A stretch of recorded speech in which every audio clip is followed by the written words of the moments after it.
हाँ, ये last class में हम लोग देख रहे थे इंटीग्रेशन का यूज।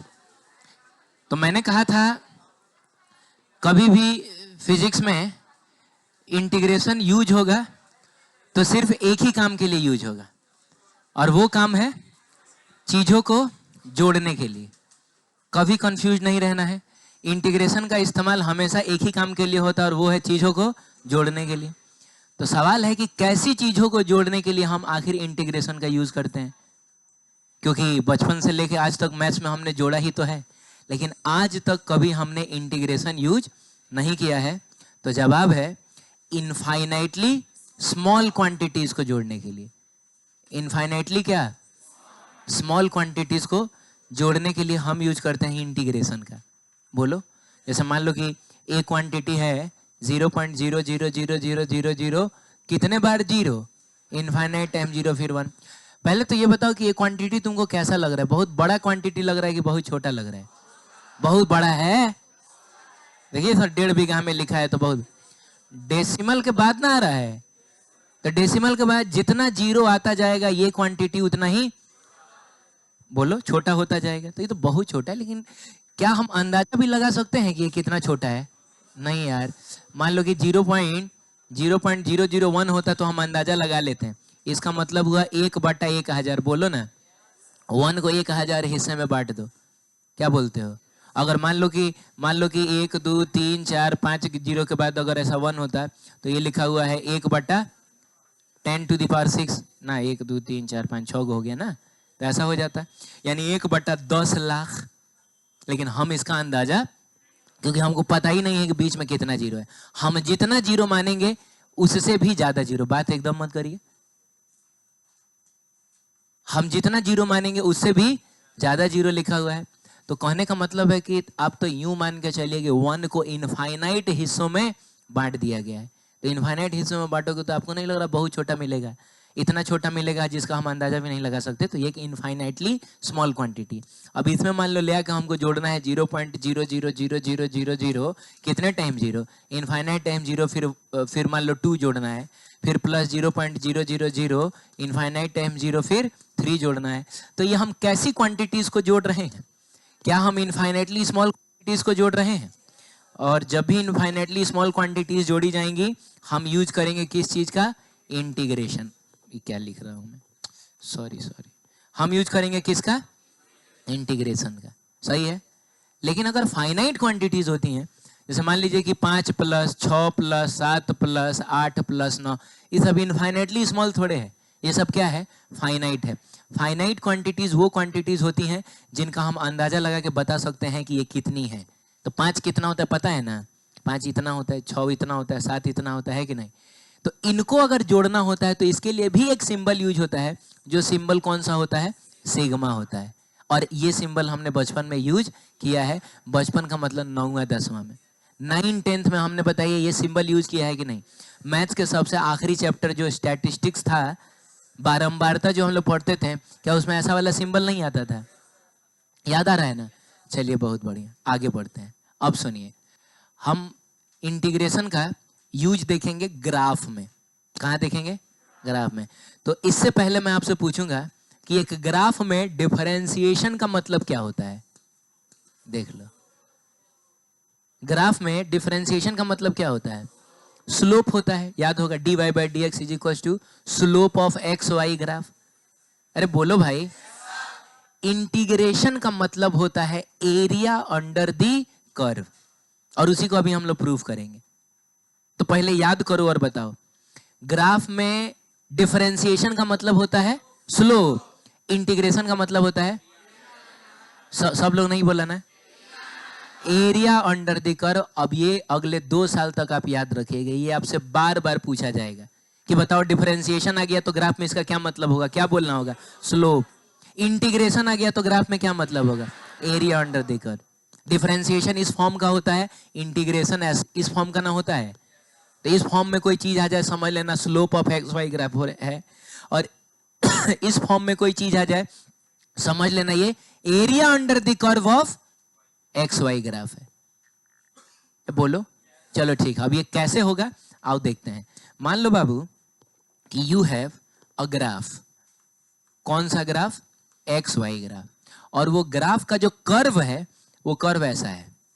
कर्व कैसा है, ऐसा सीढ़ी नुमा कर्व है। कर्व तो कैसा भी हो सकता है, अरे बोलिए ना। जैसे 10th क्लास में जो हम लोग y इज इक्वल्स टू ऐसे 3x + 4 टाइप का जो हम इक्वेशन लेके इसका ग्राफ बनाते थे, तो आपको याद होगा इसका ग्राफ कुछ इस टाइप से आता था। अरे बक्सा बनाते थे, बक्सा बना के लिखते थे x फिर y, फिर x की जगह पे कुछ डाल के y निकालते थे, फिर y की जगह कुछ डाल के x निकालते थे। अब बोलो ना। फिर 2 पॉइंट ढूंढते थे, उन दोनों पॉइंट्स को मिला देते थे, तो ग्राफ नहीं बन जाता था। तो पूरे को ग्राफ बोला जाता है, इसको बोला जाता है एक्स एक्सिस, इसको बोला जाता है, और इसी को कर्व बोला जाता है। तो इस केस में कर्व कैसा है, स्ट्रेट लाइन है। बोलिए। चलिए, आपको याद होगा कि जब हम लोगों ने y is equal to ax² + bx + c का ग्राफ बनाया था, वो ग्राफ ऐसा आया था, एक्स एक्सिस वाई एक्सिस। लेकिन इस केस में कर्व कैसा है, ऐसा पैराबोला बोलते थे इसको हम लोग, पैराबोलिक है। आपको याद होगा जब हम लोगों ने y is equal to sin x का ग्राफ बनाया था, तो वो ग्राफ कुछ ऐसा आया था, याद आ रहा है, याद आ रहा है, ऐसा आया था, देख रहे हो। तो डिफरेंट फंक्शन का कर्व डिफरेंट हो सकता है।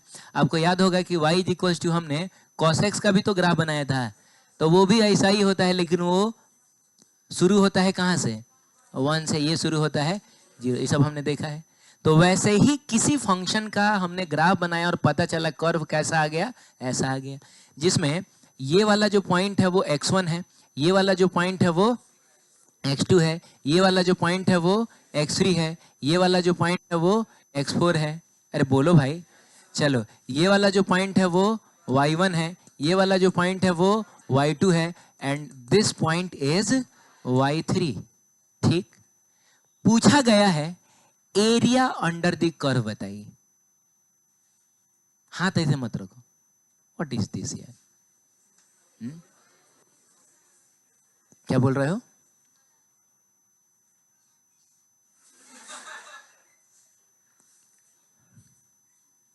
ठीक है, मैं कह रहा हूं कि हमसे पूछा गया एरिया अंडर दी कर्व। तो एरिया अंडर दी कर्व में हम कौन सा एरिया बताते हैं? तो बाबू देख लीजिएगा कर्व कहाँ है, तो यही ना कर्व है, सीढ़ी टाइप का कर्व है। वो कर्व एक्स एक्सिस और दोनों कर्व के दोनों एंड से, मतलब कर्व का एक एंड यहाँ है, दूसरा एंड यहाँ ना है, अरे बोलो ना, एक एक परपेंडिकुलर ड्रॉ कर लीजिएगा। सुन रहे हैं? तो परपेंडिकुलर ड्रॉ करिएगा तो ऐसा ही ना आएगा जी ना। तो कर्व, ये दोनों परपेंडिकुलर्स और एक्स एक्सिस क्या एक क्लोज्ड रीजन फॉर्म कर रहे हैं, क्या एक बंद इलाका बना रहे हैं? वो इलाका कौन सा है? तो वो इलाका यही ना है। अरे यही इलाका ना है। अगर आपसे एरिया अंडर द कर्व पूछा जाए तो आपको यही वाला एरिया बताना होता है। बोलो बाबू। तो सवाल है कि क्या हम इसका एरिया बता सकते हैं? जवाब है हाँ, बता सकते हैं। अगर आप नहीं बता सकते तो ये फोटो आप सर बनाते ही नहीं, है कि नहीं? बोलिए ना, कैसे हम इसका एरिया बताएंगे? कोई कुछ हमको सजेशन देना चाहेगा क्या? कैसे एरिया बताएंगे हम इसका? अच्छा, तो कोई कह रहा है कि सर एक काम करिए ना, आप इसको 3 रेक्टेंगल मान लीजिए। मान लीजिए कि एक रेक्टेंगल ये है, रेक्टेंगल को हिंदी में आयत बोला जाता है। दूसरा रेक्टेंगल सर देखिए ये है, रुकिए, इस दूसरा रेक्टेंगल को दूसरे कलर से बनाया जाए, क्या बोलते हो? दूसरा रेक्टेंगल सर ये है, और सर देखिए तीसरा रेक्टेंगल जो है वो कौन है? वो तो ये है। आप इन तीनों रेक्टेंगल्स का एरिया निकाल कर जोड़ दीजिएगा, आपको मिल जाएगा टोटल एरिया। तो क्या हम इस रेक्टेंगल का एरिया निकाल सकते हैं? पढ़ा है बचपन में हमने, रेक्टेंगल का एरिया होता है लंबाई गुना चौड़ाई। कौन बताएगा व्हाट इज द लंबाई? द लंबाई इज y1 ना। ओ माय गॉड, लंबाई इज y1। तो हम लिखने जा रहे हैं, देखिए एरिया, तो लंबाई लिख दिया हमने y1, and what is the चौड़ाई? चौड़ाई इज x2। अरे x2 तो यहां से लेकर यहां तक ना है, उसमें से x1 को घटाना। Very good very good. आप कह रहे हैं x2 माइनस x1।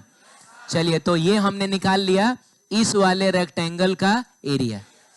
अब आइए हम निकालते हैं इस वाले रेक्टेंगल का एरिया। इसके लिए भी हम करेंगे लंबाई गुना चौड़ाई। द लंबाई is now y2 and the चौड़ाई इज नाउ, ये ना चाहिए, तो x3 में से x2 को घटा लीजिए, मिल जाएगा। It will become x3 minus x2। चलिए और नीचे हटा दे क्या, अच्छा रहने दो, जगह तो है। तेरा नाम है चलिए प्लस, अब हम निकालेंगे इसका एरिया निकालेंगे। तो इसमें भी हम लंबाई गुना चौड़ाई करेंगे। जल्दी बोलिए, लंबाई कितना है और चौड़ाई कितना है? x4 माइनस x, ऐसा करके आ गया। क्या बोलते हो? अच्छा तुम एक बात बताओ यार, मान लो यहाँ 3 गो रेक्टेंगल था, अब मान लो कि हम और दे देते 10 को दे देते, तो क्या नहीं हो जाता? हो जाता। बस यही होता कि ऐसा ऐसा टर्म हमको कितनी बार जोड़ना पड़ता है? 10 बार। मान लो हम 50 को दे देते तो नहीं होता है, थोड़ा टाइम लगता है, 10-15 मिनट समय लगता है लिखने में उसको, लेकिन लिख तो हम लेते ना। इम्पॉसिबल तो नहीं ना था, थोड़ा डिफिकल्ट हो जाएगा। अब 3 गो रेक्टेंगल है तो लिखना थोड़ा आसान था, बस 3 टर्म लिखना पड़ा है। 50 गो रेक्टेंगल हो जाएगा तो 50 टर्म लिखना पड़ेगा, लिख तो लेंगे ही हम लोग। तो सवाल है कि क्या सही में मतलब 50 टर्म आएगा तो हम 50 बार इस टाइप का कुछ लिखेंगे कि इसके लिए कुछ शॉर्टकट बनाया जाए, कुछ शॉर्टकट बनाया जाए। तो शॉर्टकट के लिए मैं सोच रहा हूं कि मैं इन सारे टर्म्स को हाँ एक शॉर्टकट टर्म में कन्वर्ट करूं। तो उसके लिए या तो मुझको यूज करना होगा इंटीग्रेशन और ना तो यूज करना होगा सिग्मा। अब आप सजेस्ट करिए कि मैं इंटीग्रेशन यूज करूं कि सिग्मा यूज करूं? मैं सिग्मा यूज करूं। क्यों मैं सिग्मा यूज करूं? क्योंकि इंटीग्रेशन तब यूज्ड होता है जब हम इनफाइनेटली स्मॉल चीजों को जोड़ रहे होंगे। क्या लग रहा है? ये जो चीज लिखा हुआ है ये इसका एरिया है, इसका एरिया इनफाइनेटली स्मॉल है। इनफाइनेटली स्मॉल होता तो तुमको दिखता भी नहीं ढंग से, ये तो इतना लंबा चौड़ा सामने से दिख रहा है कि नहीं? तो सर ये इनफाइनेटली स्मॉल नहीं है, इसका एरिया भी इनफाइनेटली स्मॉल नहीं है और इसका एरिया भी इनफाइनेटली स्मॉल नहीं है। तो आप यूज करिएगा किस चीज का? सिग्मा का। तो सर सबसे पहले आप देखिए क्या लिख लीजिएगा? सिग्मा लिखिएगा। बोलिए। ठीक है, ये सर मैं तुम्हारे लिए नहीं अपने लिए बोल रहा हूँ। हाँ, सब खुश हो गया है कि अचानक से इनको क्या हो गया। मतलब तुम मुझको बताते तो सर ही ना बोलते, तो समझ लो कि तुम मुझको बता रहे हो कि क्योंकि मैंने पूछा था ना कि सिग्मा और इंटीग्रेशन में क्या यूज करेंगे, तो तुम ही ना मुझको बताओगे। क्या बोलोगे? सर बोलोगे। सर आप यूज करिएगा सिग्मा। हाँ अब मैं तुमको बताऊंगा। हाँ सुनो, तो सिग्मा तो हम लिख लेंगे। अब उसके बाद हम कैसे लिखे इन टर्म्स को शॉर्टकट में? तो आप ट्रेंड को देखिए कि क्या है। तो ट्रेंड में यहाँ भी y है, यहाँ भी y है, यहाँ भी, यानी y तो आएगा, लेकिन यहाँ 1 है, यहाँ 2 है और यहाँ, एक मिनट छोड़ दीजिए, जहाँ दिक्कत है वहाँ छोड़ दीजिए। फिर देखिए इसमें भी ब्रैकेट है, ब्रैकेट है, ब्रैकेट दे दीजिए। बोलिए जल्दी। फिर इसमें भी x है, इसमें भी x है, इसमें भी x है, तो आप x लिख दीजिए। यहाँ 2 है, यहाँ 3 है, यहाँ 4 है, छोड़ दीजिए। फिर बताइए यहाँ क्या है? माइनस है, इसमें भी माइनस, इसमें भी माइनस, ठीक है माइनस दे दीजिए। फिर x x x, आप समझ रहे हैं ना? हाँ x है, फिर 1 है, 2 है, 3 है, अभी फिलहाल छोड़ दीजिए, उस सबको हम लोग बाद में निपटाएंगे। Bracket close close close, bracket को कर दीजिए क्लोज। अब आइए यहाँ जो नंबर्स लिखे हुए थे वो डिसाइड करते हैं कि हम क्या लिखेंगे। तो बताओ यहाँ क्या है? 1 है, तो यहाँ क्या है? 2 है, बहुत बढ़िया। यहाँ 2 है तो यहाँ क्या है? 3 है। यहाँ 3 है तो यहाँ क्या है? तो क्या हो क्या रहा है?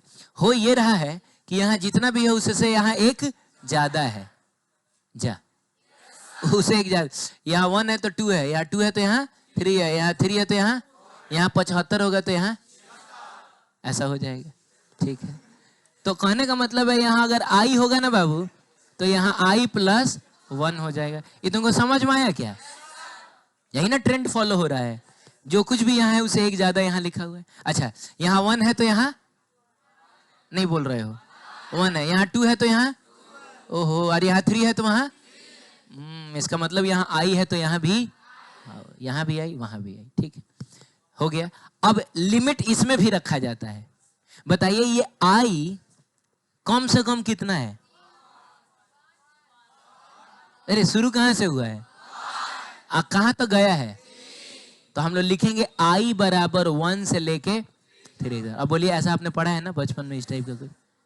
अब आप ये 3 टर्म ना लिख के किसी को बस इतना बता दीजिएगा ना, तो वो इसको इसमें कन्वर्ट कर सकता है। वो कैसे कन्वर्ट करेगा? तो सबसे पहले तो वो देखेगा I कितना है, 1 है, तो तुरंत I की जगह रखेगा 1। बताइए अगर वो I की जगह 1 रखेगा तो ये बन जाएगा, नहीं बोल रहे हो, y1, ये बन जाएगा x2। हाँ, 1 + 1 2, x2 माइनस, क्या ये मिल गया आपको? फिर वो देखेगा सिग्मा है का मतलब हुआ जोड़ना है। फिर अब वो I की जगह रखेगा 2। इसमें ना 1 2 3 4 होता है, ऐसा करके आता है, ठीक है। तो I की जगह अब क्या रखेगा?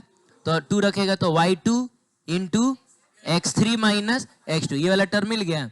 फिर वो देखेगा क्या है, सिग्मा है, तो इसका मतलब है प्लस है, तो फिर प्लस लिखेगा और फिर y की जगह रखेगा 3, ऐसे बढ़ते जाएगा वो। तो y3 into x4 minus x3, ये वाला टर्म मिल गया। अब वो रुक जाएगा क्योंकि वो अपर लिमिट तक पहुंच चुका है। जा 3 ही तक ना रहना था। अब देखो इससे फायदा ये हुआ ना कि अगर मान लो 10 गो भी होता ना, 10 गो होता है, 10 गो भी होता है, जा तो ऐसे लिखते तो 10 टर्म लिखना होता है, और ऐसे लिखोगे तो बस 3 की जगह क्या कर लेना, तो बस हो गया। नहीं समझ में आया? अगर 50 गो भी होता तो ऐसे लिखते तो कितना टर्म लिखना पड़ता है, 50 को लिखना, लेकिन ऐसे लिखोगे तो बस यहाँ क्या लिख दोगे, 50 लिख दोगे। तो ये स्मार्ट तरीका है। ये सब चीजों को भारी बनाने के लिए थोड़े पढ़ाया जाता है, ये सब चीजों को आसान करने के लिए बताया जाता है, ठीक है। लेकिन हमको इसकी कभी बहुत खास जरूरत नहीं पड़ेगी, बस यही आज ही हमने पढ़ा और बस आज ही भर रह जाएगा। तो मिला जुला के इस केस में तो बच्चों यहाँ 3 ही ना रहेगा जी, 3 ही ना रहेगा। बहुत अच्छा। अब सुनिए, अब मेरा मन है कि मैं इन स्टेप्स को थोड़ा छोटा करूं। क्या करूं बताइए? हैं? अरे इन स्टेप्स को मैं क्या कर दूं? मैं छोटा कर दूं। तो जो स्टेप्स होंगी वो कैसी होंगी? ऐसी हो जाएंगी।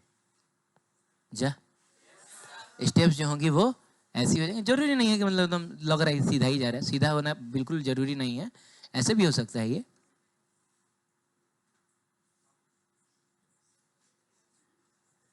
इस टाइप से थोड़ा कर्व टाइप का नहीं दिख रहा है? अरे बोलो ना। ऐसा क्या होगा, कैसे निकालेंगे हम एरिया अंडर द कर्व? अगर हमको निकालना होगा क्या करेंगे? हम यहाँ से खींच लेंगे, फिर यहाँ से खींच लेंगे। अरे बोलो बाबू। फिर हम इसको देख लेंगे कितना, 1 2 3 4 5 6 7 8 9 10 11, शायद 11 12 गो है, तो उतने रेक्टेंगल्स मिलेंगे। हर रेक्टेंगल का एरिया निकाल के जोड़ देंगे हम लोग। बोलो, लंबाई चौड़ाई सब पता ही होगा, दिया ही होगा कि ये कितना है, चाहिए कितना, ये कितना है, सब दिया ही होगा, तो कर लेंगे ना, हो जाएगा ना। मैंने स्टेप्स को और छोटा किया, मैंने स्टेप्स को और छोटा किया, मैंने स्टेप्स को और छोटा किया, मैंने स्टेप्स को और छोटा किया, और मैंने स्टेप्स को इतना छोटा कर दिया कि स्टेप्स अब दिख ही नहीं रही हैं।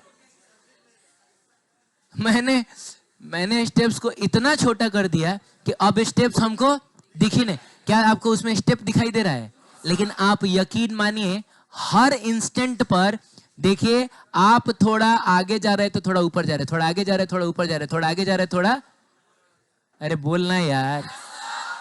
तो भले स्टेप दिख नहीं रहा है, लेकिन यहां पर जैसे आप आगे जा रहे थे ऊपर जा रहे थे, आगे जा रहे थे ऊपर जा रहे थे ना, यहां भी हम वैसे ही कर रहे हैं। अरे बोलो ना। हाँ, जैसे मान लीजिए कि अभी हम लोग बाहर कहीं घूमने गए हुए थे, तो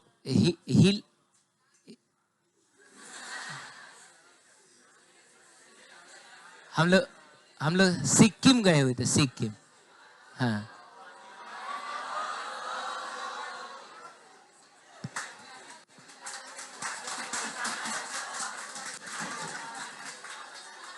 ठीक है, हो गया।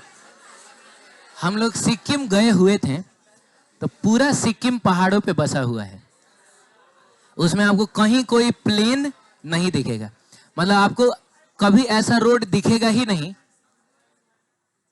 पूरे सिक्किम में आपको कहीं ऐसा रोड नहीं दिखेगा कि जैसे ये रोड हो गया ना, तो इधर भी कुछ प्लेन हो और इधर भी कुछ प्लेन, आपको दिखेगा ही नहीं। या तो इधर दिखेगा क्या, पहाड़, इधर दिखेगा खाई, ना तो इधर दिखेगा पहाड़ तो इधर दिखेगा हाई। क्लियर है? अब उसमें शहर भी जो बसा हुआ है ना, ऑब्वियसली वो प्लेन पे नहीं बसा हुआ है। क्या समझ रहे हैं?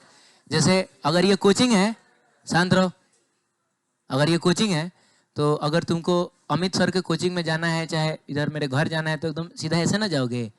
लेकिन अगर ये सिक्किम होता, तो अगर ये मेरा कोचिंग होता तो मेरा घर वहाँ होता कहीं, तो हमको ऐसे चढ़ के जाना होता। आप समझ रहे हैं?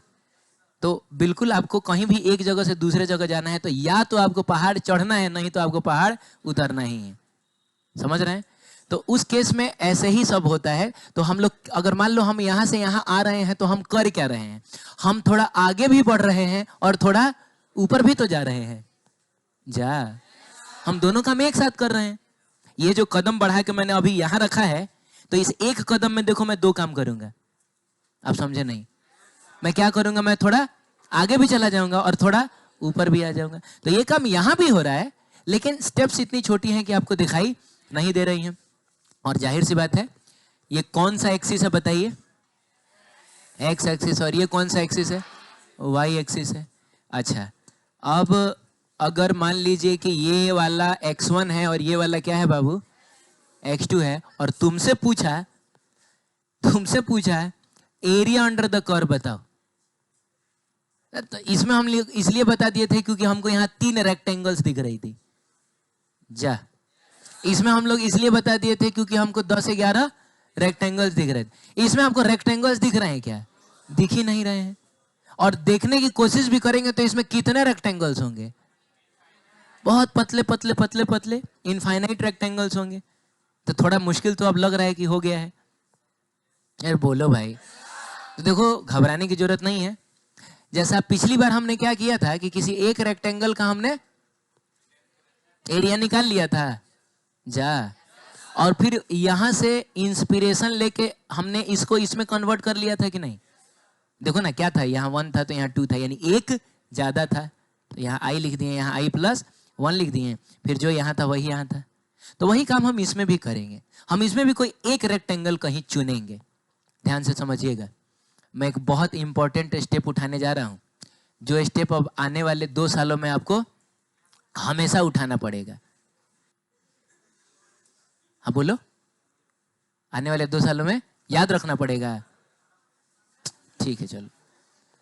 स्टेप ये है कि हम अभी फिलहाल कोई एक रेक्टेंगल इसमें कहीं चुनेंगे।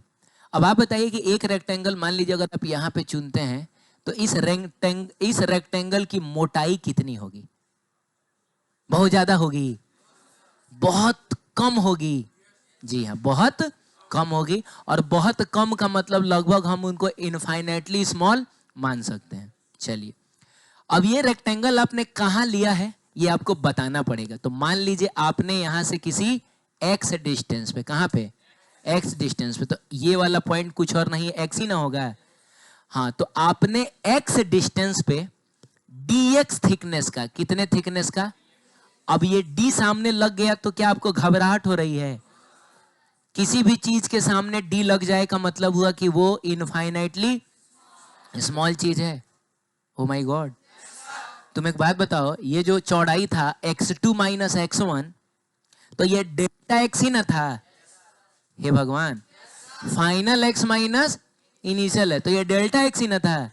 तो यहां पर ये वाला जो चीज है वो एक्चुअली डेल्टा x टाइप का चीज है, लेकिन यहां पर ये वाली जो चीज है वो dx टाइप की चीज है। बोलो जल्दी, dx टाइप की चीज है। इसका मतलब ये हुआ बच्चों कि हमने x डिस्टेंस पे, कितने पे? एक पतला सा स्ट्रिप लिया है जिसका थिकनेस कितना है? dx है। तो क्या करेंगे? पहले इसका एरिया निकाल लेंगे, फिर इसके बगल वाले का एरिया निकाल लेंगे। अरे बोलो यार, फिर इसके बगल वाले का एरिया, फिर इसके बगल वाले का, फिर इसके बगल, फिर इससे पहले वाले का, फिर इससे पहले वाले का, फिर इससे पहले वाले का, निकाल के, और फिर अरे फिर जोड़ देंगे। हमको टोटल एरिया नहीं मिल जाएगा? तो वो अगल बगल बाद में ध्यान देंगे, पहले हम इसका एरिया तो निकाल लें। अरे यार, हाँ, तो ये भी है तो रेक्टेंगल ही ना? अरे है तो रेक्टेंगल ही ना? चलिए इसका एरिया निकालते हैं। सबसे पहले तो आप ये बताइए कि इसका एरिया बहुत बड़ा होगा कि बहुत छोटा होगा? एरिया हमको लग रहा है बहुत छोटा होना चाहिए। तो बहुत छोटा होगा तो क्या इसके एरिया को हम डीए से दिखा दें? कोई भी इनफाइनाइटली स्मॉल क्वांटिटी आज के बाद से हम लिखेंगे उसके सामने हम क्या लगा देंगे? हम डी लगा देंगे। डीए से दिखा दिए। अब एरिया होता है लंबाई गुना चौड़ाई। चौड़ाई तो पता है dx है, लेकिन लंबाई कितना है? तो सुनिए, ये वो पॉइंट है बच्चों जहां x की वैल्यू कितनी है? x है, क्योंकि आपने ये x डिस्टेंस पे न लिया है। नहीं समझे आप? तो ये वो पॉइंट है जहां x की वैल्यू x है, तो यहां y की वैल्यू क्या होगी? y होगी। अरे y होगी। तो लंबाई हो गया कितना? लंबाई बाबू, लंबाई। नहीं नहीं, ये इनफाइनाइटली स्मॉल थोड़े है, ये इनफाइनाइटली स्मॉल है। तो लंबाई कितना हो गया? y हो गया। ये वो पॉइंट है जहां x की वैल्यू अगर x है तो यहां y की वैल्यू y होगी। जहां पे x होगा वहां y होगा। तो लंबाई हो गया y और चौड़ाई हो गया dx। तो ये हो गया y इंटू dx। अब एक बात बताइए, आपको यही एरिया चाहिए कि यहां से लेकर यहां तक का टोटल एरिया चाहिए? टोटल एरिया चाहिए। अब टोटल एरिया के लिए आपको ऐसे ऐसे जितने स्ट्रिप्स हैं सबके एरिया को निकाल के, नहीं सब लोग बोलना, निकाल के जोड़ना पड़ेगा। हाँ, जोड़ना पड़े। और जोड़ने के लिए हम दो चीजों का इस्तेमाल करते हैं, या तो सिग्मा ना तो इंटीग्रेशन। तुम बताओ, हम यहां सिग्मा यूज करेंगे कि इंटीग्रेशन यूज करेंगे? क्या यूज करेंगे? हम यहां यूज करेंगे, काहे इंटीग्रेशन यूज करेंगे? क्योंकि यहां पे अब हम जिस चीज को जोड़ने जा रहे हैं वो इनफाइनाइटली स्मॉल है, तो हम यूज करेंगे इंटीग्रेशन। ठीक है? इंटीग्रेट करते ही आप बताना चाह रहे हैं कि ऐसा ऐसा जितना छोटा छोटा एरिया है सबको जोड़ दो। इंटीग्रेशन का एक ही यूज ही होता है, इनफाइनाइटली स्मॉल क्वांटिटीज को जोड़ने के लिए। सही है? अब आप बताइए, इधर वेरिएबल कौन है? x को हम मतलब जिसके साथ, हालांकि वेरिएबल तो खैर y भी रहेगा, लेकिन d जिसके साथ लगा होता है ना उसको हम वेरिएबल तो मानेंगे ही, और लिमिट भी उसी के आधार पर रखा जाएगा। तो आप बताइए x कम से कम कितना है? x1 ना है? अरे यार सुन लो, x एक्चुअली ये चीज है। अरे बोल रहे यार, x क्या है? ये चीज ना है। x वो डिस्टेंस है जहां पे आपने ये स्ट्रिप कंसीडर किया है। तो ये स्ट्रिप कम से कम आप कहां कंसीडर करेंगे? आप यहां कंसीडर कर, कि इससे पहले भी कंसीडर कर सकते हो।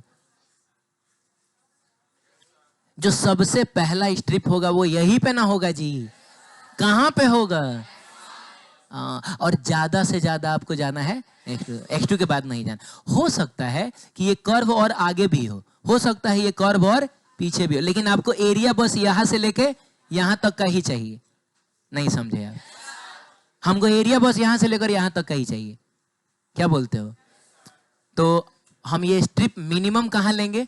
x1 पर, और ज्यादा से ज्यादा यही चीज लिमिट बनेगा x1 से x2 तक। अब एक बात बताइए, जब आप एकदम x1 पर थे तो आपने अभी कोई एरिया कवर नहीं किया था, तो आप यहां पर लिखिएगा कितना? 0। अभी तो हम जस्ट स्टार्ट न कर रहे हैं, लेकिन जैसे जैसे अब हम आगे बढ़ते जा रहे हैं, देखिए हम एरिया कवर करते जा रहे हैं कि नहीं। और जब हम x2 तक पहुंच जाएंगे हम टोटल एरिया कवर कर चुके होंगे। बताइए डीए का इंटीग्रेशन क्या? अरे यार, dx का x, dy का, मैंने बोला है सबसे ज्यादा इंटीग्रेशन में कुछ यूज होगा तो यही होगा। dx का इंटीग्रेशन कितना? dy का इंटीग्रेशन, अरे भाई तो dA का इंटीग्रेशन कितना? हाँ, 0 से लेके कहां तक? अब सुनिए, अभी इधर हम कोई छेड़छाड़ अभी नहीं कर सकते क्योंकि y भी तो कांस्टेंट नहीं है।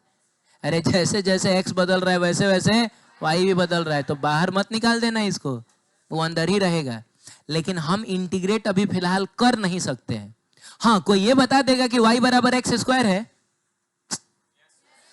तब हम y की जगह x² रख के इंटीग्रेट कर पाएंगे, लेकिन अभी हम कुछ नहीं कर पाएंगे। अभी हम इसको बस छाप देंगे तो ये बन जाएगा क्या बताओ?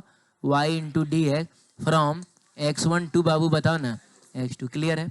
अब क्या किया जाए जी, एक बार जहां ए है हाँ उसकी जगह पे ऊपर वाला रखा जाए। अरे कल ही तो पढ़ रहे थे रे भाई, कल पढ़ रहे थे। ए की जगह पे पहले किसको रखेंगे, ऊपर वाले को। अरे रखेंगे, अब फिर क्या करेंगे, फिर माइनस का साइन देके फिर नीचे वाले को रखेंगे। अरे यार एकदम सही बता रहे हो तुम लोग, नहीं लग रहा है तुम लोग पहले से तेज हो गए हो, ऐसा तुम लोग को फील होता है। तो ये हो जाएगा a-0 बराबर ये, तो काहे का a-0, ये ही ना आएगा, बिना मतलब का स्टेप थोड़े हम लोग बढ़ाएंगे क्या जी, तो उतने भी वो नहीं ना है, वो नहीं समझते हो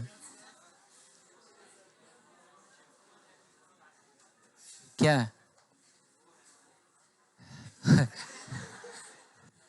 अरे एक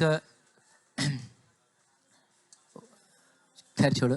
हाँ तो ये बताओ, ए ए बराबर क्या आया बताना तो बाबू। अरे integration of y into d x from x1 to, अरे बोलो भाई, अरे यही ना इंटीग्रेशन का फॉर्म है। जब हमने पहली बार जिंदगी में इंटीग्रेशन देखा था तो हमने इसी फॉर्म में ना देखा था। देखो ना ये देखो देखो इंटीग्रेशन, ए अरे integration of y into D है। अब ये अलग बात है कि उसमें अब x1 टू x2 आया है और यहाँ हमने क्या लिख दिया है, a से b लिख दिया है, लेकिन इसी फॉर्म में ना इंटीग्रेशन आता है। यानी इंटीग्रेशन का एक ग्राफ में मतलब होता है, बताइए क्या, इंटीग्रेशन का एक ग्राफ में मतलब होता है क्या, एरिया अंडर द कर्व। ये बात याद रखिएगा, ये प्रूफ कहीं से भी इंपॉर्टेंट नहीं है, इंपॉर्टेंट बस इसलिए है क्योंकि हमको जानना था कि सर आपके कहने से हम लोग थोड़े मान लेंगे, आप करके दिखाइए। तो प्रूफ करके मैंने दिखा दिया कि सही बात है, इंटीग्रेशन का एक ग्राफ में मतलब होता है एरिया अंडर दी कर्व। सही है, आगे बढ़े हम लोग, चलिए वेरी गुड। अब सुनिएगा, सुनिएगा ध्यान से, आप बताइए एक वेलोसिटी क्या होता है, बताइए वेलोसिटी,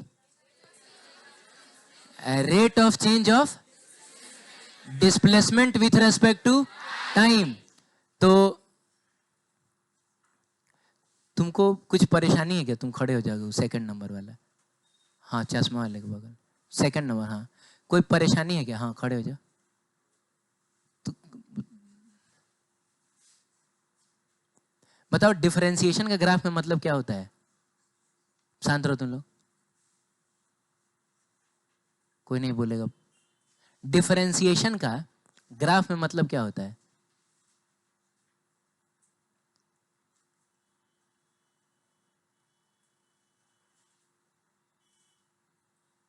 अच्छा छोड़ो हटाओ, इंटीग्रेशन का ग्राफ में मतलब क्या होता है,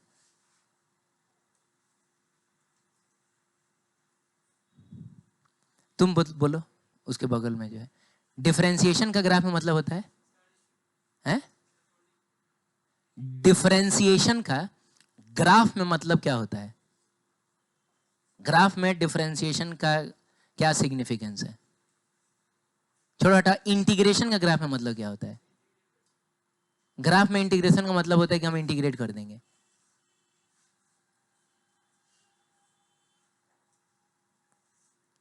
आप लोग का एडमिशन हुआ है, आप लोग बैग उठाइए घर जाइए, उससे पहले तुम बताओ। हाँ, डिफरेंशिएशन का ग्राफ में क्या मतलब होता है, स्लोप, और इंटीग्रेशन का एरिया अंडर द कर्व। तुम बैठो, क्या करते हो तुम लोग पीछे बैठ के,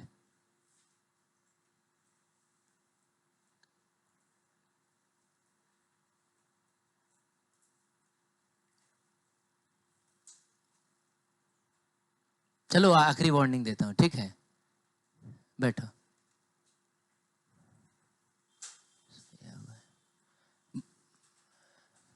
बैठने में प्रॉब्लम होता है क्या उधर, तो क्यों तब डेलिबरेटली जाके वहीं पे क्यों बैठते हो, ऐसा तो नहीं है कि जब सारे लोग आ चुके होते उसके बाद ही तुम चारों आते हो।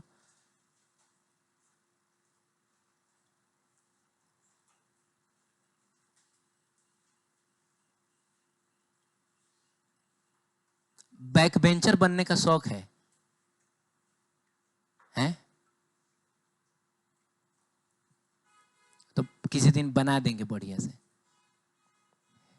वेलोसिटी का डेफिनेशन क्या होता है? Rate of change of displacement with respect to time. तो हम उसको ऐसे ds बाई dt से डिनोट करेंगे। अच्छा, इस फोटो को देख के हम लोग क्या बोल सकते हैं? ग्राफ के लिहाज से क्या बोल सकते हैं? हम बोलेंगे, चूंकि डिफरेंशिएशन का मतलब स्लोप ना होता है, तो हम बोलेंगे स्लोप ऑफ नहीं बाबू, slope of displacement time graph. हम लोग मोशन नहीं पढ़ रहे हैं, लेकिन हम जानते तो है ना कि डिफरेंशिएशन का मतलब स्लोप होता है। तो slope of displacement time graph gives क्या? वेलोसिटी। अब एक काम करिए, आप इसको उधर लेके जाइए। तो बताइए ds इज इक्वल टू कितना होगा? v into d T. क्या हम दोनों साइड इंटीग्रेट कर सकते हैं? मैंने कहा है कि जब कभी भी आपको इधर डी समथिंग मिले, समझ लीजिएगा इससे आगे आप कुछ नहीं कर पाइएगा, बस आप एक ही चीज कर सकते हैं, वो क्या है? इंटीग्रेशन। चलिए इंटीग्रेशन का साइन लगा देते, कोई डाउट इसमें? अब ये मान लीजिए कुछ t1 से लेके t2 है, और ये कुछ s1 से लेके, माने t1 टाइम तक डिस्प्लेसमेंट s1 हुआ है, और बाबू t2 टाइम तक डिस्प्लेसमेंट s2 हुआ है। ये बताना चाह रहे हैं। बताओ ds का इंटीग्रेशन कितना? s from s1 to s2, और इधर हम ऐसे ही छापेंगे क्योंकि हमको नहीं पता कि वेलोसिटी कितना है, तो बस ऐसे ही छाप दीजिए v इंटू क्या? dt from t1 to t2। क्या हम इसको s2 माइनस s1 लिख सकते हैं? एक बार s की जगह पे फिर माइनस का साइन देखें। ये सब याद हो रहा है ना? स्टेप्स याद हो रही है ना कि कैसे इंटीग्रेट करते हैं? तो चलिए अंदर माइनस का साइन देके s1 is equals to v into क्या बताइए? dt from t1 to t2, ऐसा हो जाएगा। अच्छा, ये s2 माइनस x1 का मतलब हुआ final displacement minus initial displacement. क्या हम इसको डेल्टा s से डिनोट कर सकते हैं? तो यहाँ बच्चों डेल्टा s जो आएगा वो आ जाएगा कितना बताइए? v into d t, and from t1 to क्या? t2, ऐसा करके आया। अब तुम बताओ बाबू, ये डिफरेंशिएशन वाला फॉर्म था तो स्लोप बता रहा था, ये इंटीग्रेशन वाला फॉर्म क्या बताएगा? इंटीग्रेशन क्या बोलता है? एरिया अंडर दी, एकदम याद रखोगे। चलो ठीक है। अब बताइए कि इसको देख के हम क्या लिख सकते हैं? हम लिख सकते हैं कि area under the curve of, अरे कौन सा graph? Velocity time graph. Area under the curve of velocity time graph. इसे रटने वाली चीज ही नहीं है, हम देख के बता देंगे किसका किसका स्लोप क्या देगा और किसका एरिया अंडर द कर्व क्या देगा। Area under the curve of velocity time graph, velocity time graph gives क्या बताइए? हाँ, ये क्या है पता है? तो चेंज इन डिस्प्लेसमेंट बोलना चाहते हो, लेकिन इसको तुम बोल सकते हो नेट डिस्प्लेसमेंट फ्रॉम, या net displacement in time interval, net displacement in time interval t1 to क्या, माने t1 से लेके t2 टाइम तक टोटल कितना डिस्प्लेसमेंट हुआ है वो लिखा हुआ है। ये जा बोलो, area under the curve of velocity time graph हमको क्या देता है? नेट डिस्प्लेसमेंट देता है फ्रॉम t1 टू t2। अच्छा, ये मैं समझा देता हूं कैसे। मान लो कि particle t is equal to 0 पे चलना शुरू हुआ है, कहना सही नहीं रहेगा। समझ लीजिए कि पार्टिकल यहां था जब हमने अपना स्टॉप वॉच ऑन किया, फिर t1 टाइम पे, t इज इक्वल टू किस टाइम पे? मान लो उसका डिस्प्लेसमेंट हो गया s1। चलो इस s1 को एग्जाम्पल के जरिए कुछ मानते हैं, क्या माना जाए? 5 मीटर, इन्होंने कहा कि 5 मीटर माना जाए। फिर किसी t2 टाइम तक, बोलो बच्चों, t2 टाइम तक जो डिस्प्लेसमेंट हुआ उसको हम लोग क्या कह रहे हैं? s2। हमने यही ना माना है कि t is equal to t1, हाँ t is equal to t1 पे डिस्प्लेसमेंट कितना हुआ? s1। तो देख लीजिए t1 टाइम पे कितना डिस्प्लेसमेंट? s1। और t is equal to t2 पे डिस्प्लेसमेंट कितना हुआ? s2। तो t2 टाइम तक s2 डिस्प्लेसमेंट हुआ है। अब इस s2 को भी आप कुछ मानिए, जल्दी बोलिए।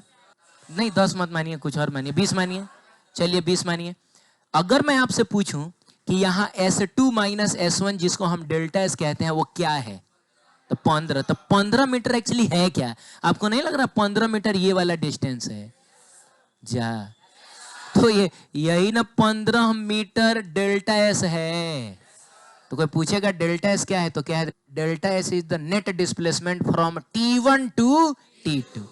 Delta s is net displacement from T1 to T2। वही तो मैंने लिखा है कि area under the curve of velocity time graph आपको क्या देगा? Net displacement from T1 to T2। Clear है? चलिए एक और एग्जांपल लेते हैं हम लोग। मान लीजिए,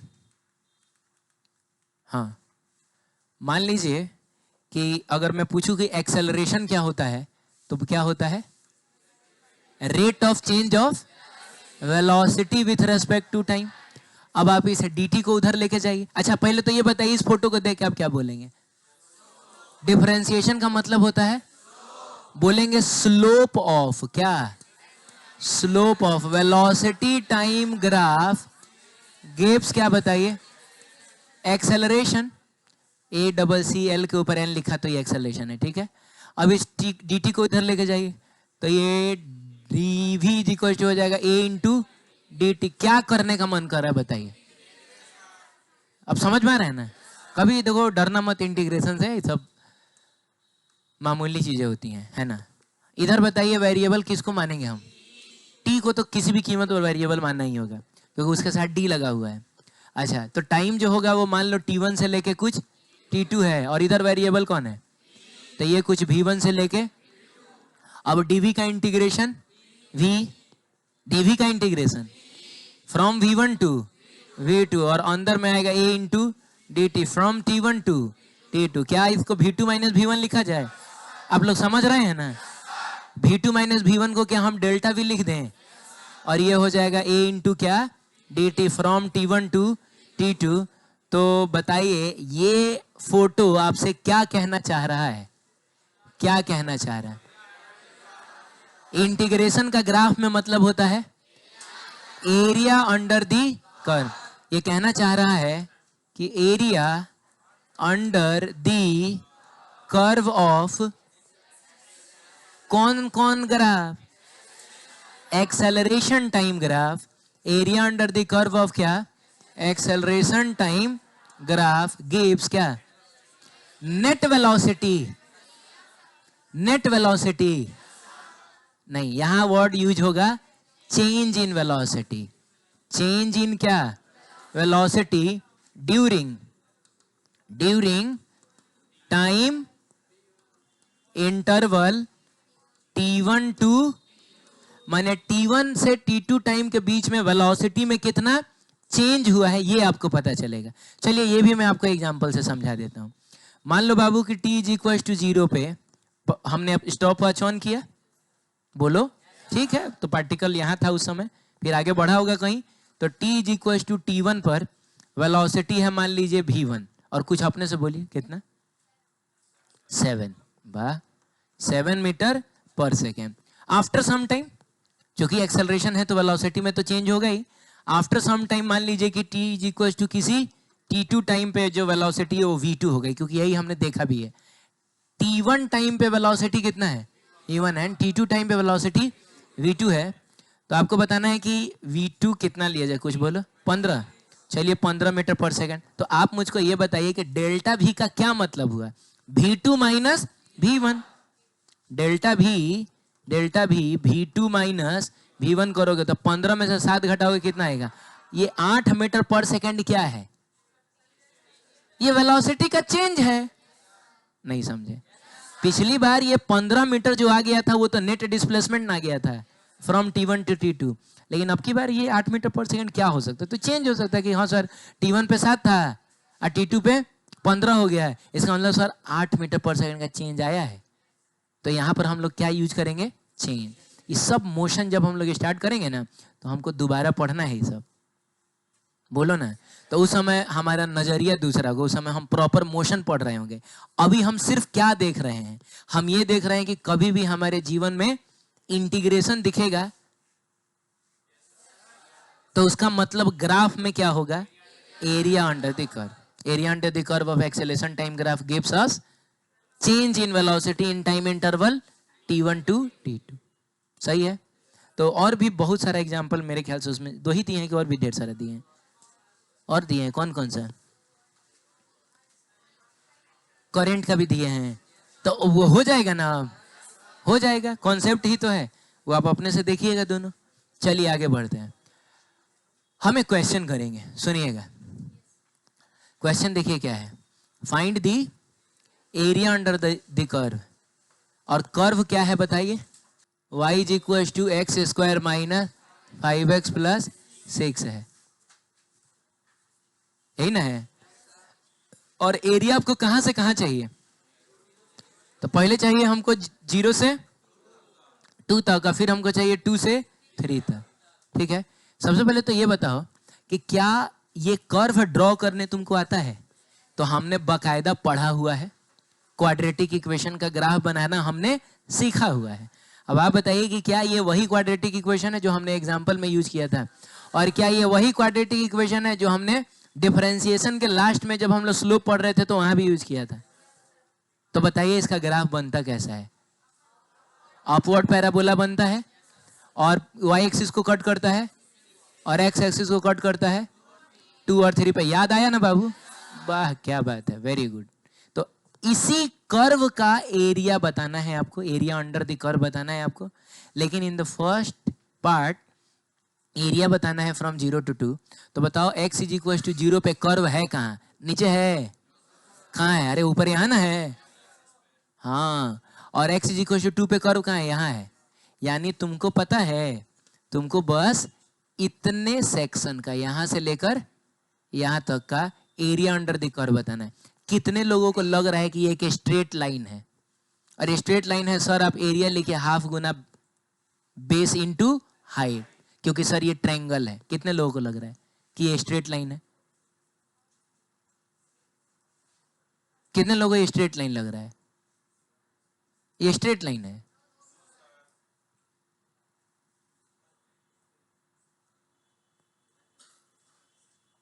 ये स्ट्रेट लाइन है, अरे लग रहा है कि स्ट्रेट लाइन है, लग रहा है, लेकिन क्या ये स्ट्रेट लाइन है क्या ये, अरे तो कर्व ना है थोड़ा थोड़ा, अरे बोलो यार, एकदम स्ट्रेट थोड़े है ये कर्व्ड है, ये थोड़ा सा कर्व्ड है।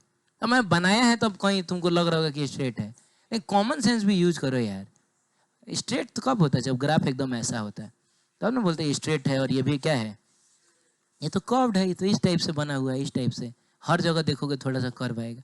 तो स्ट्रेट लाइन तो है नहीं कि हम वो वाला फॉर्मूला लगा लेंगे half into base into height, वो तो हम नहीं कर सकते।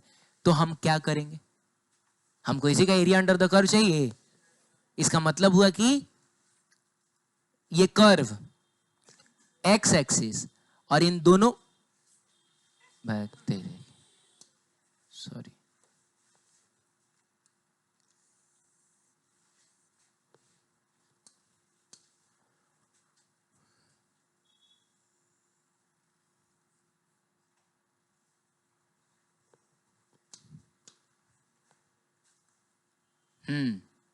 हमको यहां से लेकर यहां तक के कर्व का ही ना एरिया अंडर चाहिए।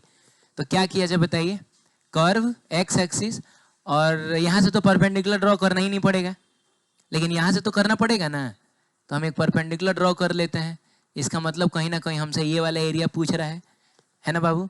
और वो स्ट्रेट लाइन तो है नहीं कि हम लोग ट्रायंगल वाला फॉर्मूला लगा ले, हाफ इंटू बेस इंटू क्या, हाँ। तो क्या करेंगे, तो हमने अभी अभी पढ़ा है कि अगर हमको कर्व का इक्वेशन पता है तो एरिया निकालने के लिए हम लोग क्या करते हैं बताइए, एरिया निकालने के लिए हम लोग क्या करते हैं, integration of y into d x करते हैं। अरे यार, अब इधर कौन है वेरिएबल, एक्स ना है, होने को तो y भी वेरिएबल है, लेकिन हम लिमिट उसके आधार पर रखते हैं जिसके साथ कौन लगा होता है, डी लगा होता है। तो x के आधार पर लिमिट रखा जाएगा। तो बताओ पहले पार्ट में x में आपको कहां से कहां जाना है, 0 to 2 जाना है, वेरी गुड। तो हम यहाँ लिखेंगे 0 और यहाँ क्या लिखेंगे 2 लिखेंगे। हम इंटीग्रेट कर पाएंगे अभी, नहीं कहां से कर पाएंगे, पहले हमको y की जगह पे इसको रखना पड़ेगा तब ना हम इंटीग्रेट कर पाएंगे। तो बताइए फर्स्ट पार्ट में जो आपको एरिया चाहिए उसके लिए आप y की जगह पे रखिएगा x square minus 5x plus 6, और इंटू क्या आएगा dx आएगा, फ्रॉम 0 to 2, सही है। फटाक से बताओ आंसर क्या आ रहा है।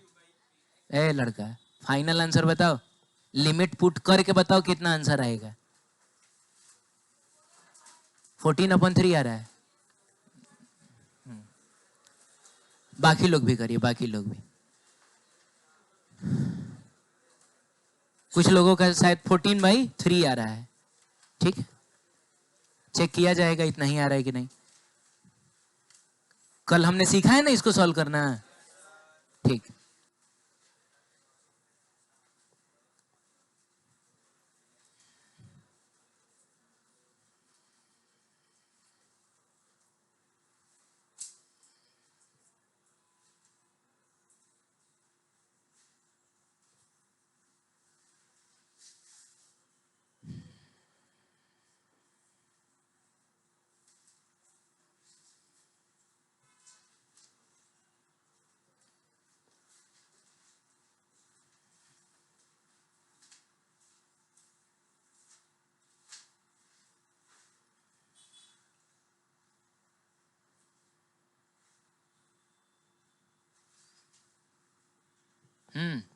क्या आया बाबू? कितने लोग का 14/3 आ गया? खाली इधर ही से आ रहा है, क्या बात है?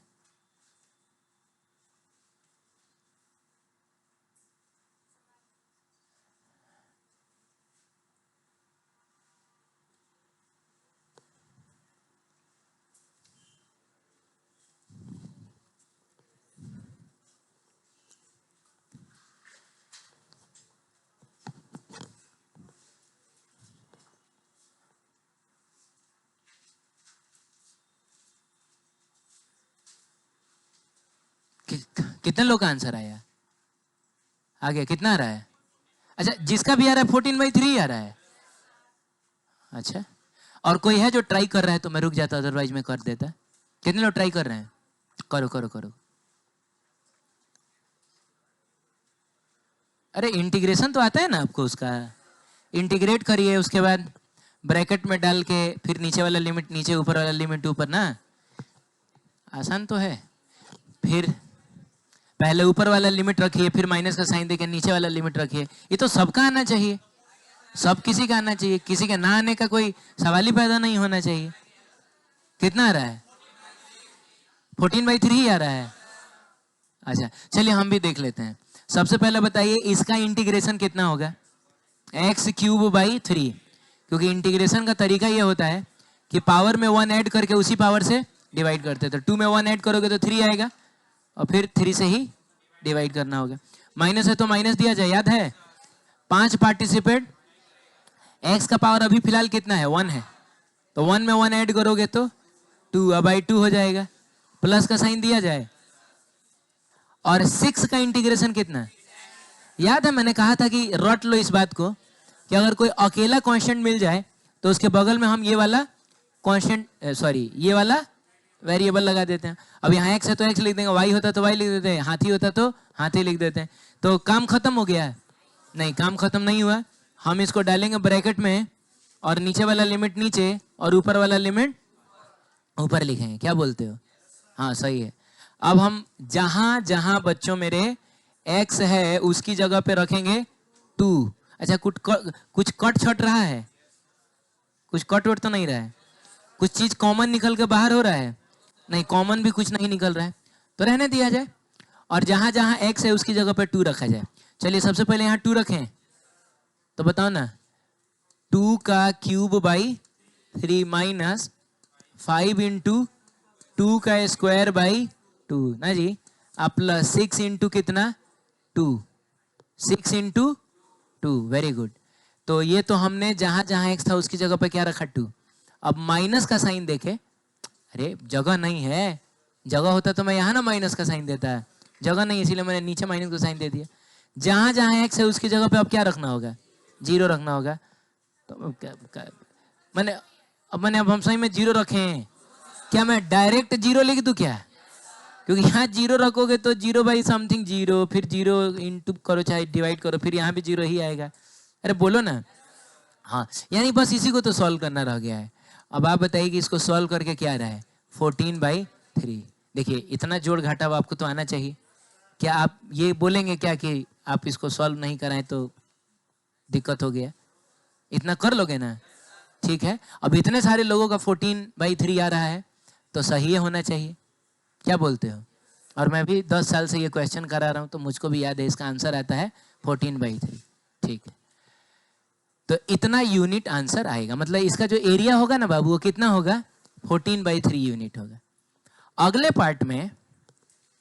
पार्ट में सेकेंड पार्ट में 2 से लेके 3 तक का एरिया अंडर द कर्व चाहिए। तो बताइए x इज इक्वल टू 2 पे कर्व है कहाँ? यहाँ है। और x इज इक्वल टू 3 पे कर्व यहाँ है। तो बताओ 2 से लेके 3 तक जो कर्व आपको दिख रहा है वो कहाँ दिख रहा है? यही ना है जी जा। तो बताइए आपसे कौन सा एरिया पूछ रहा है? तो कर्व बोलो, और x एक्सिस और 2 परपेंडिकुलर। तो यहां परपेंडिकुलर ड्रॉ करने की जरूरत नहीं है क्योंकि कर्व खुद ना x एक्सिस पे आ गया है। इसका मतलब आपको ये वाला एरिया बताना है कि नहीं? अरे आप समझ भी रहे हैं, कर्व ने x एक्सिस के साथ वही एरिया ना बनाया है। तो क्या लग रहा है, ये सर्कल है? क्या सर्कल है? वृत्त है कि हम कर देंगे πr²/2? मैंने अर्धवृत्त है, ये सेमी सर्कल है, सर्कल तो नहीं ना है ये।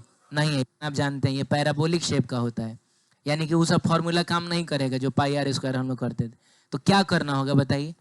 एरिया निकालने के लिए क्या करना होगा? इंटीग्रेशन करना होगा। बस अंतर इतना होगा कि पहले पार्ट में लिमिट गया था फ्रॉम 0 to 2, अब लिमिट जाएगा फ्रॉम 2 to 3, बस बाकी सब कुछ सेम रहेगा। ए बोलना यार, 2 to 3 यहाँ भी जाएगा, 2 to 3 फिर यहाँ भी जाएगा क्या, 2 to 3। तो अगले पार्ट में जो बच्चों आपको एरिया निकालना है, अरे बोलो भाई, उसके लिए अच्छा एक काम करें, हम डायरेक्ट यही यही लिखे क्या? अरे ये लिखेंगे फिर ये लिखेंगे फिर ये लिखेंगे, ऐसे बढ़िया है डायरेक्ट ये लिख लें। तो बताओ ना एरिया कितना आने वाला है? x³/3 minus 5x²/2 plus 6x and from 2 to 3। ये तुमको पच गया कैसे लिख दिया मैंने? अरे उसमें इसमें लिमिट का ही ना अंतर है। हाँ ठीक है, तो डायरेक्ट थर्ड स्टेप में ही मैंने लिमिट चेंज कर दिया। अब जहां जहां बच्चों मेरे x है उसकी जगह पे रखना 3। अरे ऊपर वाला रखोगे तो बताओ 3 रखोगे तो 3 का क्यूब/3 माइनस 5 इंटू 3 का square divided by 2 plus 6 into कितना, 6.3 मत समझ लेना, समझ लोगे, रहने दो, गुना ही दे दो ना, तो तुम लोग ढेर होशियार हो। ठीक है, और उसके बाद क्या करेंगे, माइनस का साइन देके और जहां जहां x है उसकी जगह पे 2 रखेंगे। अच्छा एक बात बताओ, जहां जहां x था उसकी जगह पे 2 रख के तो तुम आंसर ला ही चुके हो 14/3। तो उतना स्मार्टनेस हम लोग दिखा दें कि जहां जहां x है उसकी जगह पे 2 रख के डायरेक्ट हम लोग 14/3 लिख दें। क्या आपने ये सॉल्व किया है? और आपका आंसर आया होगा -1/6। क्या इतना आया है? कितने लोग का आ गया था -1/6? चलिए बढ़िया है। 1 मिनट रुकिए, आप सब्र करिए। कितना आया? -1/। अब एक चीज आप नोटिस कर रहे होंगे कि ये वाला जो एरिया था, ये वाला एरिया वो कैसा आया था? पॉजिटिव आया था। और बाबू ये वाला एरिया कैसा आया था? नेगेटिव आया था। तो अब यहां से हम एक कंक्लूजन निकालेंगे जो अब हम आने वाले 2 सालों तक कम से कम याद रखेंगे। ये जो भी हॉरिजॉन्टल एक्सिस होगा, जो भी एक्सिस होगा, इसके ऊपर वाला एरिया हमेशा पॉजिटिव साइन के साथ लेंगे। नहीं समझ रहे हो? ऊपर वाला एरिया कैसा लेना है, लेकिन इसके नीचे वाला एरिया नेगेटिव साइन के साथ। क्लियर है? इसके ऊपर वाला एरिया पॉजिटिव आएगा, नीचे वाला एरिया नेगेटिव आएगा। सही? तो देखिए आप इसको और आप दोबारा पूछिए अगर आपको कुछ नहीं समझ में आया होगा। करना क्या था? एरिया निकालना था। और हम जानते हैं एरिया का मतलब इंटीग्रेशन होता है। सीधा सीधा अगर एरिया ना निकल रहा हो तो क्या करके निकालेंगे? इंटीग्रेट करके निकालेंगे। ठीक,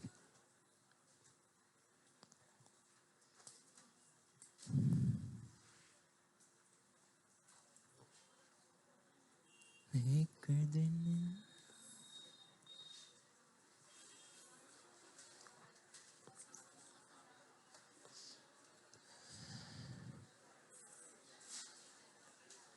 आज रूठे तो कल फिर मने, आज बिगड़े तो कल फिर बने, वक्त भी जैसे एक मीत है।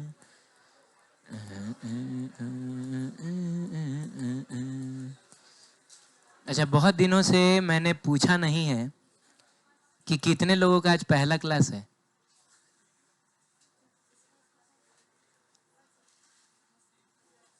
वही तो मैं बोलूं, 2 आदमी का पहला क्लास है आज, एकदम पहला ही क्लास है।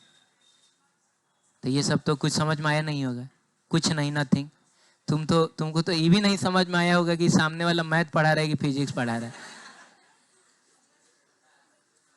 बताओ क्या पढ़ाता हूं मैं physics.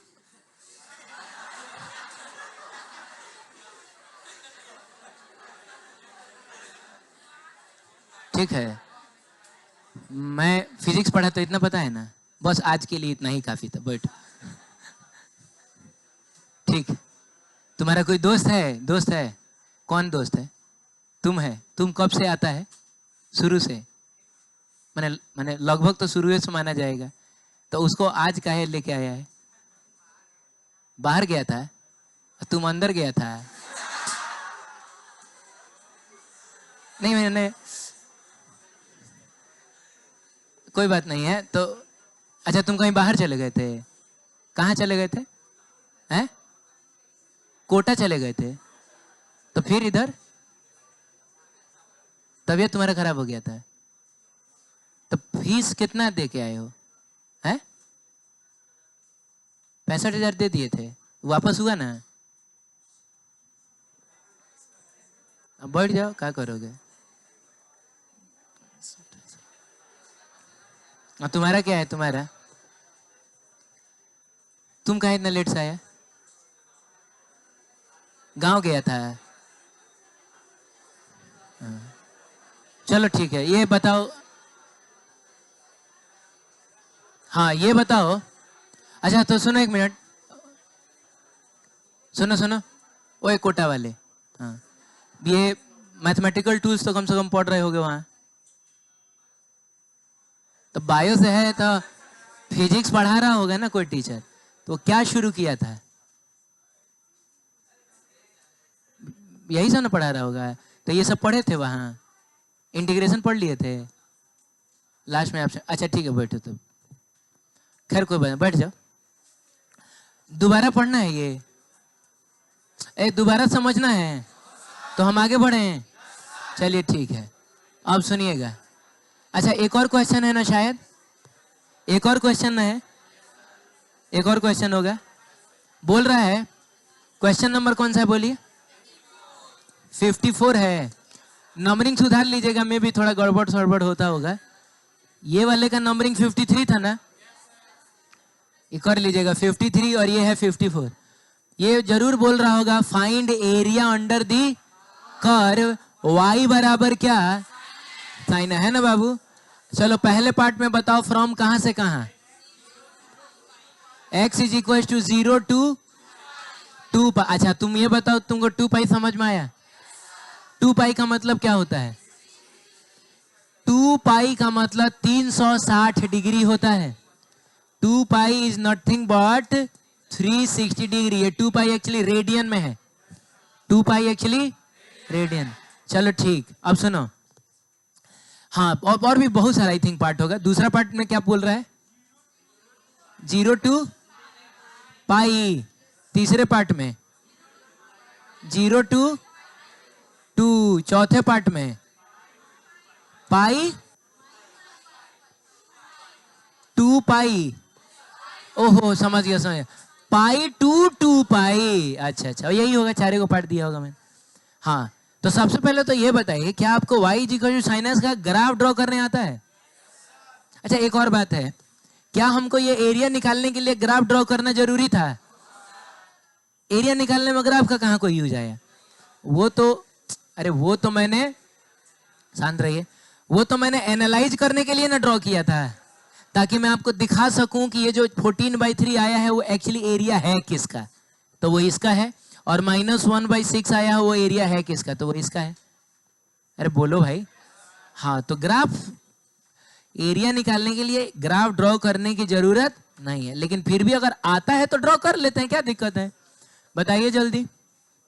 y is equals to, अगर ये sin x है और ये क्या है, तो जो इसका ग्राफ बनता है वो कैसा बनता है, ग्राफ तो ऐसा ना बनता है रे बच्चों। अच्छा कौन बताएगा ये जगह क्या है,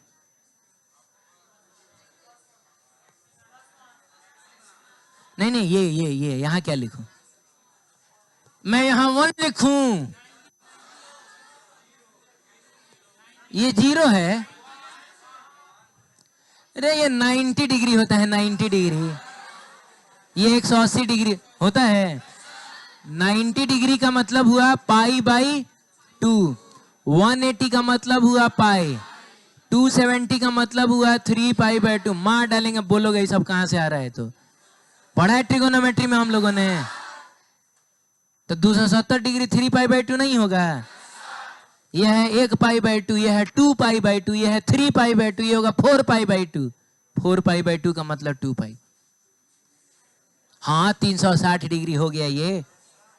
तो पहले पार्ट में तुमसे कहां से कहां तक का एरिया पूछ रहा है, पूरा 0 से लेके 2π। तो 0 से लेके 2π तक जो कर्व है वो यहां से लेके रे बच्चों मेरे यहां तक ना है।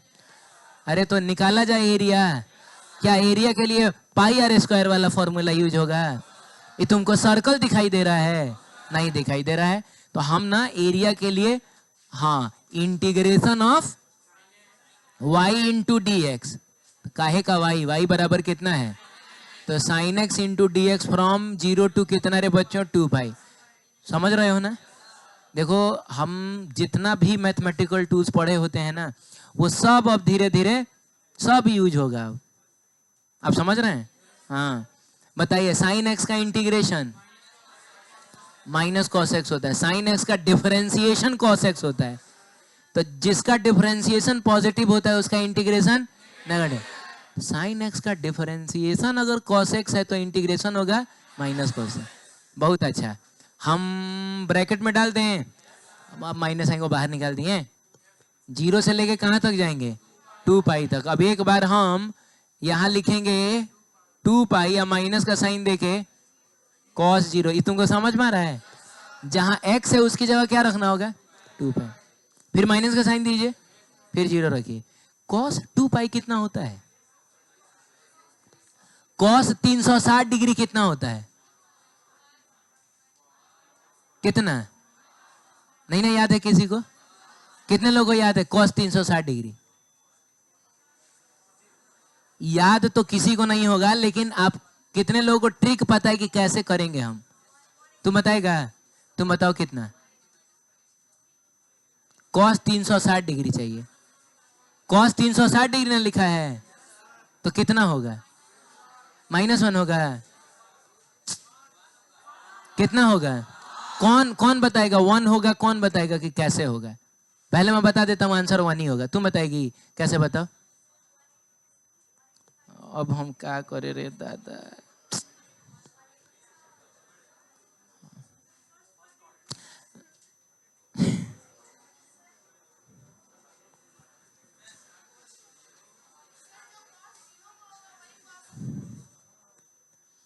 बैठिए। कहने का मतलब है कि 0 डिग्री यहां आता है और 360 भी तो यहीं पे ना आता है,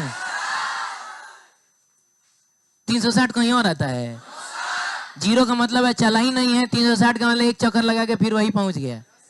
तो जो आंसर cos 0 का होगा वही आंसर cos 360 का होगा। 0 और 360 दोनों एक ही जगह आता है। ए भगवान, ये समझ में आया ये। तो cos 360 डिग्री कितना होगा, वही होगा जो cos 0 डिग्री होगा, क्योंकि 0 और 360 एक ही जगह आता है।